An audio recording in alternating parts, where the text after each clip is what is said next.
Hi, welcome to this new Excel basic function series. In this series, we'll cover many basic functions. Excel functions are really helpful in performing calculations on your worksheet. So let's get started. In today's video, we'll talk about the sum function in Excel. This function provides you with the total sum of a range of cells. It allows you to add up large numbers easily.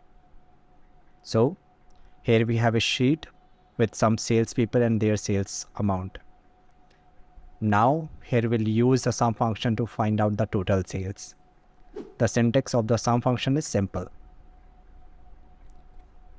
To calculate their sum, simply enter equals to sum, bracket open, select the range, close the bracket, and just press enter. It will add up all the numbers and display the result. Congratulations, you have learned how to use a sum function in Excel to add up values. Thank you for watching this video.